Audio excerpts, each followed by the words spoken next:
Meghalaya high court ने 10 दिसंबर को अपने फैसले में केंद्र सरकार से अपील की है कि भारत को इस्लामिक देश बनने से बचाया जाना चाहिए और साथ में ये भी कहा है कि आजादी के समय जिस तरह पाकिस्तान इस्लामिक देश बना, उसी तरह भारत को भी हिंदू राष्ट्र बनना चाहिए था। जस्टिस सुदीप रंजन सेन ने अमन राणा नामक एक व्यक्ति की याचिका पर सुनवाई करते हुए ये टिप्पणी की। आइए जानते हैं जस्टिस सेन ने किन किन मुद्दों पर चिंता व्यक्त की।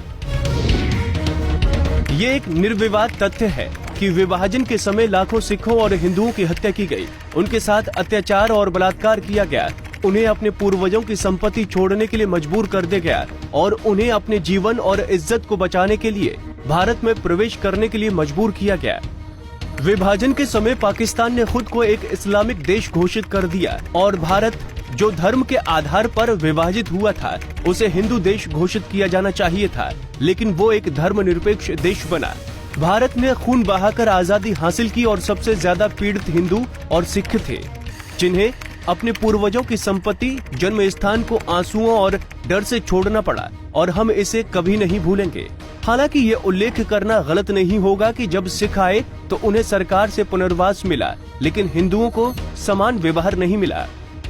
ये कहना सही नहीं है कि भारत ने स्वतंत्रता अहिंसा से हासिल की, बल्कि ये हिंसा के माध्यम से हासिल हुई है, जिसमें लाखों की तादाद में हिंदुओं और सिखों ने अपनी जिंदगी, संपत्ति और भूमि और आजीविका का बलिदान किया।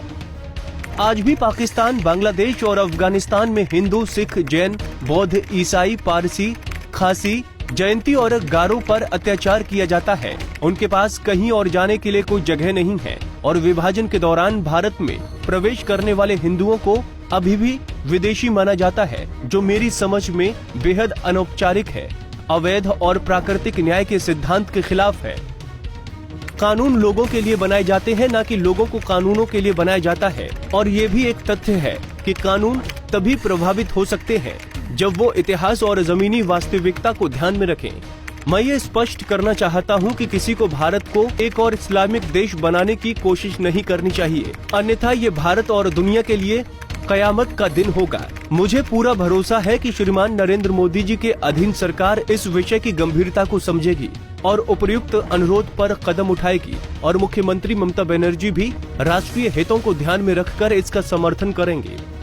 मैं प्रधानमंत्री, कानून मंत्री और सांसदों से अपील करता हूं कि वो कानून पास करें जिसमें पाकिस्तान, अफगानिस्तान और बांग्लादेश से आए हिंदू, सिख, जैन, बौद्ध, ईसाई, पारसी, खासी, जयंती और गारो समुदाय के लोगों को बिना प्रमाण पत्र के देश की नागरिकता दी जाए। मैं उन मुस्लिम भाई और बहनों के खिलाफ नहीं हूं जो कई पीढ़ियों से भारत में रह रहे हैं, जो देश के कानून का पालन करते हैं, वो शांतिपूर्वक यहाँ रह सकते हैं। कोर्ट सरकार से आशा करती है कि वो इस अदालत के फैसले पर गौर करेगी और देश और उसके नागरिकों की रक्षा करेगी। पंजाब केसरी के लिए मनीष शर्मा की रिपोर्ट। हमसे जुड़े रहने के लिए हमारे YouTube चैनल को सब्सक्राइब करें।